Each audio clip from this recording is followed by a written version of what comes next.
Zaficlan. Hoy les traigo una leyenda que ocurrió hace muchos años en la época colonial y tiene que ver con algo que todo mundo tiene, el cabello. Pero, ¿qué pasa cuando el cabello, aparte de estar maltratado y rebelde, se vuelve contra nosotros? Pues esta es la historia de los cabellos del diablo. En la segunda década del siglo XIX, en la ciudad capital de lo que se conoció como la Nueva España, ocurrió un suceso que cubrió de pavor a todos los que lo conocieron. El hecho sucedió en la calle de la Buena Muerte, hoy Quinta de San Jerónimo. Ubiquémonos en el día 12 de febrero de 1728, cuando todo empezó. Cristóbal Arias de Velázquez se encontraba en el despacho del notario, quien lo ponía al tanto de la fortuna que le heredara su padre. Luego de felicitarlo, el notario preguntó a Cristóbal si había quedado en buenos términos con su padre. Extrañado, Cristóbal respondió afirmativamente, a lo que el notario agregó que el testamento contenía una extraña disposición. Señalaba que para poder entrar en posesión de sus bienes, Cristóbal debía vivir por un corto tiempo en la casona que habitaron sus tías, Brígida y Anunciación. Cristóbal no se contrarió ante la noticia, a lo que el notario agregó: «Es mi deber decirle que sobre esta casona corren horribles historias, aunque la casa es hermosa, tiene una gran bóveda donde guardar oro y vinos, pero...». «Deje de andar con rodeos, señor notario», interrumpió molesto Cristóbal. «No le recomiendo vivir allí, sin servidumbre, y hacer algo por alejar los espectros que se dice habitan ahí. Se dice que hay cosas en esta casona, cosas que causan pavor y muerte. La gente comenta que está maldita». «Vaya que es supersticioso y amante de lo macabro, señor notario», dijo Cristóbal en tono de burla, mientras se ponía de pie. Pidió las llaves de la casa al notario y el favor de conseguirle servidumbre adecuada. Había dispuesto pasar una noche más en el mesón donde se había alojado, a fin de leer el testamento detenidamente y mudarse a primera hora del día siguiente. Hasta la noche siguiente, Cristóbal pudo terminar las diligencias de su traslado. Caminó a su nueva casa. Lo acompañaba el sirviente que le había contratado el notario para mostrarle la calle y la casa. Las pisadas de los hombres sonaban huecas en la calle, solitaria y lúgubre, cuando de pronto se escuchó el tañido de una pequeña campana tocada por una persona que esperaba afuera de una puerta. Extrañado, Cristóbal preguntó al sirviente: «¿Qué significan esas campanadas?». «Son esas gentes que vienen en busca de un confesor», respondió. «¿Un confesor a estas horas?», preguntó extrañado Cristóbal. «La muerte no tiene hora fija, y son los padres Carmilos los que confiesan a altas horas de la noche. Debido a esto, esta calle es conocida como Calle de la Buena Muerte». En efecto, el convento se encontraba a unos pasos de la vieja casona, por lo que una vez que llegaron a esta, Cristóbal dijo en tono de broma: «Siendo así, menos temor tendré».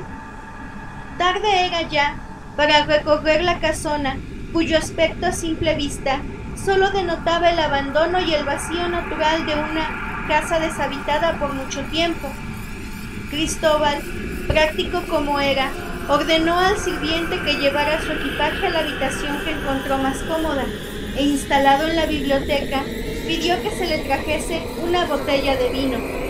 El sirviente se hallaba nervioso e inseguro, daba vueltas sin atreverse a ir en busca del vino. Al fin se armó de valor y resuelto le dijo: «Caballero, si no necesita otra cosa, le ruego me permita retirarme». «¿Cómo? Te pedí una botella de vino. Luego de traerla, te puedes ir». «Perdone, caballero, pero el vino está en la bodega». «¿Y tienes miedo de bajar por ella?». «Tengo miedo de todo esto. De no ser por el respeto que tengo al señor notario, no habría venido aquí. Debe usted saber que se dicen muchas cosas de esta casa. Lo sé bien. Ahora vete y déjame en paz. Yo iré por el vino, respondió enojado Cristóbal. Poco tiempo después, Cristóbal abandonó la biblioteca, recorrió una amplia estancia donde se hallaba la sala, y después de atravesar un largo pasillo que conducía a la cocina, abrió una puerta en el fondo de esta, que se dio sin mucho esfuerzo. Luego, descendió por unas escaleras que conducían a las bodegas y sótanos de la casa. El polvo y las telarañas lo cubrían todo: las cavas, los estantes, las botellas. La madera desprendía un olor pestilente a humedad, guardada por mucho tiempo. Iluminado tan solo por el candelabro que llevaba, Cristóbal solo se ocupaba en la inspección de las cavas, hasta que descubrió, entre varias botellas dispuestas en fila, una que le pareció de buen aspecto. Cristóbal tomó la botella, envuelta en telarañas. Leía la etiqueta con curiosidad, cuando de repente sintió que el peso de un cuerpo pequeño caía en su mano al tiempo que le rasguñaban unas minúsculas uñas. Al instante, vio una rata larga y flaca, que saltó en el mismo instante en el que se la sacudía espantado. «Uf, huyes de mí cuando yo soy el asustado», dijo recobrando el aliento, de vuelta a la biblioteca. Cristóbal saboreaba el vino, el cual era excelente, como se lo había imaginado, y a pesar de lo avanzado de la noche, no tenía sueño, pero sobre todo deseaba leer con calma el testamento de su padre, ansioso por enterarse de los innumerables bienes que habría de administrar en poco tiempo. «¿Cuánto esfuerzo debió costarle la fortuna que logró acumular el viejo?», decía para sí con orgullo. Él haría lo mismo, trabajaría con empeño e incluso procuraría acrecentarla, pues se sentía honrado de haber sido heredado. Sin embargo, esa cláusula, ¿por qué habría querido su padre que viviese ahí? Su pensamiento hizo que fijara su atención en el lugar donde se encontraba. Hizo a un lado el documento, se recargó en el asiento y hasta entonces sintió la inmensa soledad de la casa. Las velas se hallaban consumidas a más de la mitad, de manera que solo se iluminaba el escritorio donde él se encontraba. Quizá ya habrían transcurrido 2 horas o más. No se había dado cuenta, pero el vino había dado a su sangre un suave sopor, y aunque veía el lúgubre ambiente con el ánimo y el arrojo de su juventud, sintió la necesidad de irse a la cama. Así que hizo el intento de levantarse, pero repentinamente sintió que algo a sus pies se deslizaba suavemente. «Debe ser un gato. Magnífico. Hará un festín con esos ratones repugnantes». Pero al estirar la mano y tocar aquello que supuso era un gato, sintió un terror espantoso que lo hizo saltar de su asiento. Las velas cayeron al suelo, y ahí, en lo poco que las velas alumbraban, vio una maraña de pelos inmensa, que al seguir su rastro con la mirada, llegaban a un cráneo, cuyas cuencas vacías se fijaban en él. El cráneo se movía, arrastrando aquella larga cabellera que cubría el resto del esqueleto, dejando ver tan solo las manos descarnadas con las que se arrastraba en dirección a Cristóbal. «¡Santo Dios!», gritó Cristóbal, y salió corriendo enloquecido, sin rumbo fijo, hasta que al fin encontró a un guardia. «¡Auxilio!», gritó. «¿Qué le sucede, caballero? Está usted más pálido que un muerto», dijo el guardia, quien llamó a otros de sus compañeros, mientras Cristóbal intentaba recobrar su cordura y logró al fin decir: «Ha sido algo horrible. No puedo decírselos ahora. Solo les ruego que me indiquen dónde queda la casa del notario, ya que soy nuevo en la ciudad». El guardia lo acompañó a la casa del notario. Ya en casa del notario, y con los nervios más apaciguados, Cristóbal le dijo que había visto algo terrible, a lo que el notario insistió en conocer los detalles, por lo que Cristóbal se esforzó en dar una explicación. «No lo puedo explicar, era una cosa cubierta de pelo». «Dios santo, ¿quieres decir cabellos?», preguntó el notario. «Sí, Eso es, algo como cabellos enmarañados en un esqueleto, crines que caminaban, exclamó Cristóbal. El notario palideció al escuchar aquellas palabras. ¿Sabes qué es eso?, le preguntó Cristóbal. El notario se sentó frente a Cristóbal y comenzó a relatarle la historia. Muchos años atrás, la casona mostraba un aspecto muy diferente. En las mañanas, el paisaje más común en la calle de la Buena Muerte era la de Anunciación, sentada frente a la ventana abierta de su casa para recibir los primeros rayos del sol y peinar su larga y negra cabellera. No era una mujer de gran belleza, pero llamaba la atención por su hermoso cabello, que causaba la envidia y admiración de los caminantes, y con justa razón, ya que era el más largo y hermoso cabello de la Nueva España. Pero no solo los caminantes la envidiaban, incluso su media hermana Brígida, quien al contrario de Anunciación, tenía los rasgos duros y un carácter hosco. Las dos mujeres vivían acompañadas de una amplia servidumbre, pero la que más destacaba era una sirvienta negra que estaba al servicio de Anunciación, en tanto que el hermano de estas y padre de Cristóbal vivía cerca de ahí, en la calle de Arcinas. Una mañana, Brígida murmuraba su envidia mientras veía a su hermana saludar amablemente a un caballero. «Maldita, otra vez exhibiéndose. Una de estas noches le cortaré el cabello», susurró para sí, pero su expresión fue tan evidente que la sirvienta de Anunciación se le acercó diciéndole: «Señora, la envidia es un sentimiento muy negativo». «Cállate, sirvienta tonta», respondió Brígida, y fue entonces cuando se le ocurrió la manera de acabar con el orgullo de su hermana. Buscó a la mejor bruja que el dinero pudo pagar, y ésta le dio lo que pedía: una hierba que mezclada en el agua con la que lavaba su cabello mataría la raíz y no volvería a crecerle. Días más tarde, Anunciación vio con espanto cómo quedaban en su peine una gran cantidad de mechones. Volvió a peinarse, esta vez con mucho cuidado, y de nuevo un montón de mechones se quedaron en el peine. Entonces llamó desesperada a su sirvienta, que al ver lo sucedido exclamó: «¡La han embrujado!». «¿Qué dices?», exclamó Anunciación. «Le han hecho mal de ojo a su cabello», gritó la sirvienta, asustada al ver la cantidad de cabello que estaba en el peine. «Si pierdo mi cabello, pierdo mi vida», dijo con tristeza Anunciación. «Yo también moriría con usted, mi niña», respondió la sirvienta. Y así sucedió. Al poco tiempo, Anunciación quedó por completo calva y murió de tristeza, mientras que su sirvienta murió días después y fue enterrada junto a la tumba de Anunciación por orden de ésta.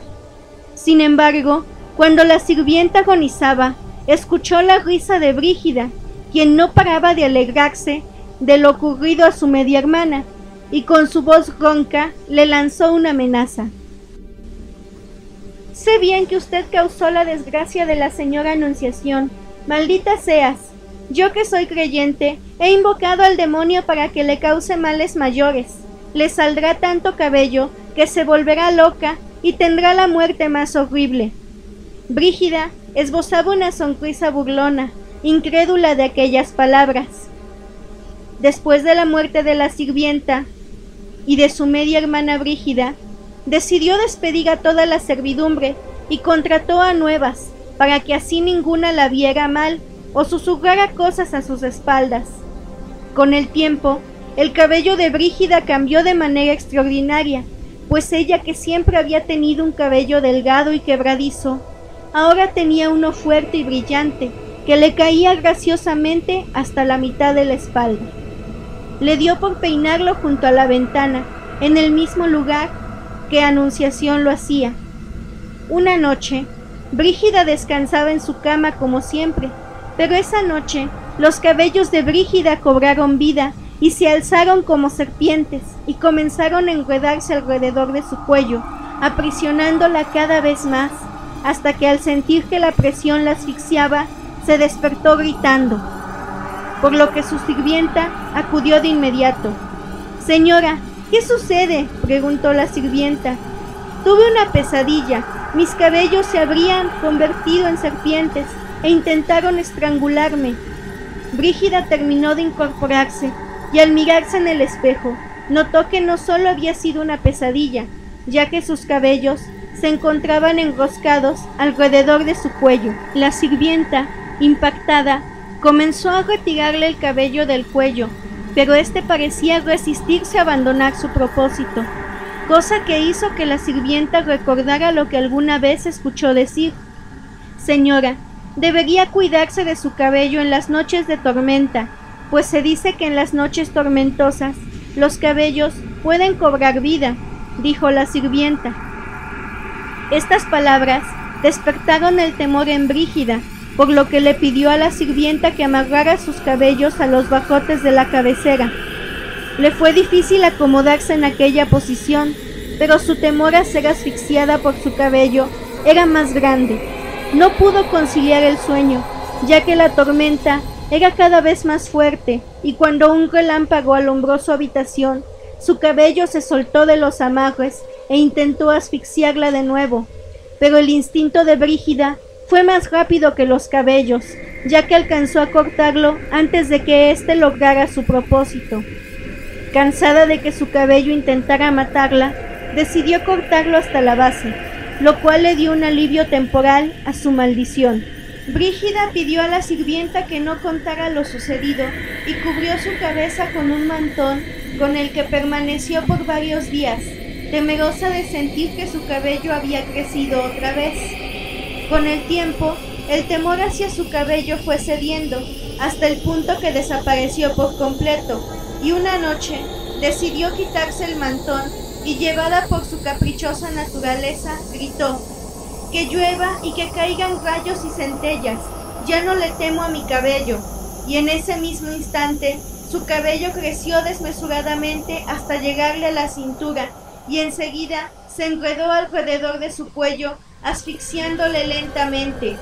Al día siguiente, la sirvienta la encontró muerta, con todo su largo cabello enredado en el cuello y un rictus de locura plasmado en su rostro. El notario terminó su relato. Esa es la historia de la casa. Cristóbal había escuchado con atención el relato, pero aún no entendía cómo podía asociarse aquel relato con la cosa que él vio, a lo que el notario agregó: «Pienso que puede ser el fantasma de Brígida». «No puede ser, era algo que se arrastraba, como un gusano velludo», replicó Cristóbal. «Entonces, no sé cómo explicar lo sucedido», dijo el notario. «Me inclino a creer que fui víctima de una alucinación. Perdí los estribos a causa del vino. Seguro que fue algún animal, nada de fantasmas o cabellos asesinos», dijo convencido Cristóbal. «Le aconsejo no volver. Quédese en mi casa y mañana daremos por cumplida aquella cláusula del testamento», sugirió el notario. «Por cierto, mi padre ordenó que se exhumen los restos de mi tía Anunciación y su sirvienta, para que junto con los de él sean llevados a España. Le pido haga lo necesario para cumplir con esta orden». «Así lo haré», respondió el notario. Cristóbal hizo caso de la recomendación del notario y se instaló en la casa de éste mientras se realizaban todas las diligencias necesarias para exhumar los restos. Por fin, una mañana estuvo todo listo y ya en el panteón los sepultureros fueron cavando en cada una de las tumbas, pero al excavar la penúltima, los sepultureros dieron un grito de espanto, por lo que el fraile se acercó rápidamente a la tumba, y él también gritó al ver al ser que se encontraba en dicho sepulcro. Enseguida, Cristóbal se asomó a la tumba y vio aquellos cabellos largos y negros, apenas revueltos con la tierra, y se dio cuenta que eran los mismos de la cosa que vio en la biblioteca. ¿Acaso es esta la tumba de mi tía Anunciación? «Hay un error», exclamó un trabajador del cementerio que se acercaba al grupo y entre jadeos explicó que era el encargado del cementerio. Pidió una disculpa y les indicó cuál era la tumba correcta. Pero Cristóbal Sintió curiosidad por saber a quién pertenecía aquella tumba, y al ver el nombre quedó enmudecido, mientras que notaba cómo la sangre se le helaba en las venas, ya que la tumba pertenecía a Brígida, la media hermana de Anunciación. Cuenta la leyenda que Cristóbal no regresó jamás a la casa donde había visto aquella cosa, y que vendió toda su herencia y regresó a España con los restos de sus familiares y la sirvienta. Gracias por ver mis videos. Si te gustó, dale a like y favoritos, suscríbete y nos vemos en el próximo video.